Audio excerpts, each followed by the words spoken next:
जी, अस्सलाम वालेकुम everyone, this is उनी फ्रॉम टेक। तो जी सैमसंग ने ए सीरीज में 3 नए मॉडल लॉन्च किए थे जिसमें A26, A36 और A56 शामिल था। तो आज की इस वीडियो में जो है हम सेंटर वाले भाई A36 5G को डिस्कस करने वाले हैं।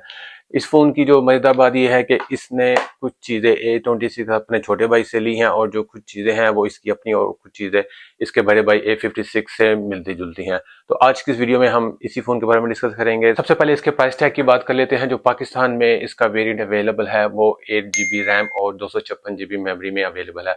इसकी प्राइस जो है पाकिस्तान में 1,20,000 के करीब है, लेकिन सैमसंग ये क्लेम करता है कि इसकी प्राइस 1,19,999 में है। तो हम देख लेते हैं इस वीडियो में कि सैमसंग 1,19,999 में क्या ऑफर कर रहा है। तो 1,19,999 में ये एक प्रीमियम प्राइस टैग फोन बन जाता है। तो यहाँ पे देखने वाली बात ये भी है कि इस प्राइस में और मजीद क्या क्या क्वालिटी अवेलेबल है पाकिस्तान में। तो जी ये एक ऐसा प्राइस सेगमेंट है कि अगर इसमें कंपनी जरा से भी गलती करती है तो कंज्यूमर जो है वो उसका फोन नहीं खरीदेगा। इट डजंट मैटर कि कंपनी कितनी बड़ी है।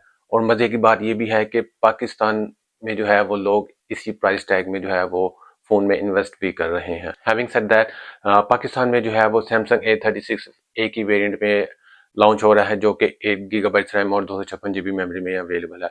तो जी सैमसंग A36 5G जो है वो 6.7 इंच की सुपर एमोलेड डिस्प्ले के साथ अवेलेबल है।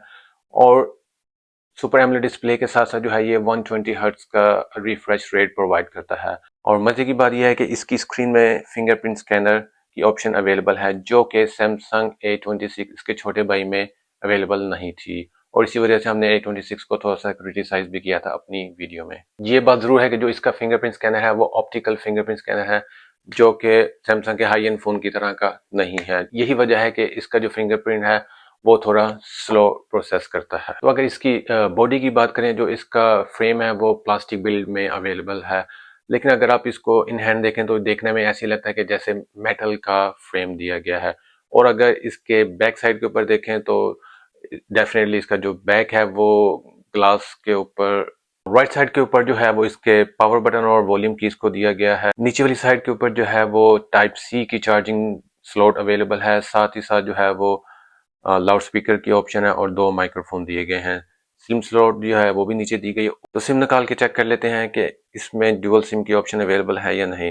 तो जी जो सिम इसमें अवेलेबल है वो डुअल सिम अवेलेबल है, लेकिन आप इसमें जो है मेमोरी कार्ड नहीं डाल सकते। वैसे तो ये फोन ऑलरेडी 256 GB मेमोरी में आता है, तो मुझे मेरा नहीं ख्याल कि आपको इसमें मेमोरी कार्ड डालने की जरूरत है। और अगर इसकी बैक साइड पे देखें तो जो है वो इसका मेन कैमरा सेंटर में दिया गया जो कि 50 मेगापिक्सल का है। ऊपर वाली साइड के ऊपर जो है वो अल्ट्रा वाइड एंगल जो कि 8 मेगापिक्सल में आता है। और नीचे वाला जो है वो एक्चुअली सेंसर है जो कि 5 मेगापिक्सल है।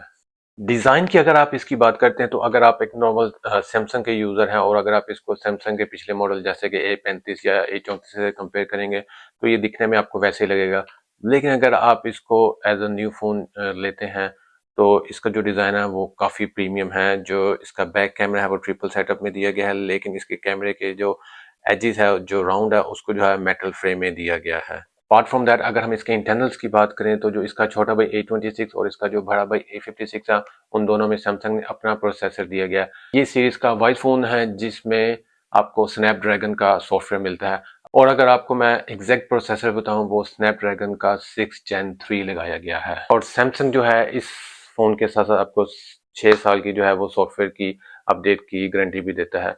तो अगर आप ये सोच रहे हैं कि ये फोन जो है कुछ सालों में पुराना हो जाएगा तो ये ऐसा होने वाला नहीं है इस फोन के साथ। जेमिनी की सपोर्ट आपको इसमें मिल जाती है।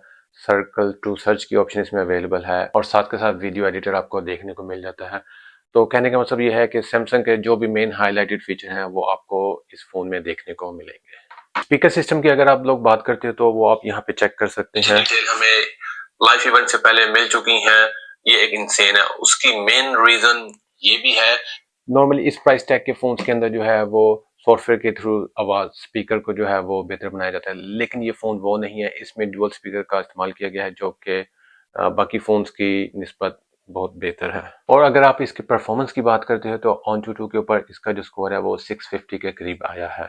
और अगर इसके हम कैमरे की बात करें तो जो मेन कैमरा मैंने आपको बताया 50 मेगापिक्सल का है। कुछ पिक्चर्स मैं इस फोन से लूंगा वो भी इस वीडियो में लगा दूंगा फॉर रेफरेंस।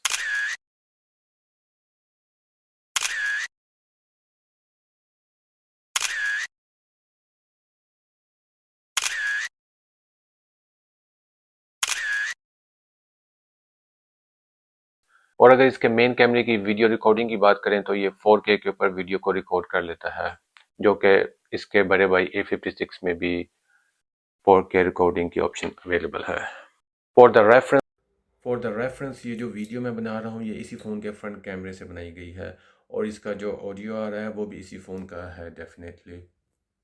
अच्छा, अपार्ट फ्रॉम दैट अगर आप इस फ़ोन के सॉफ्टवेयर की बात करते हैं तो इसमें एंड्रॉयड 15 का One UI 7 वर्जन दिया गया है।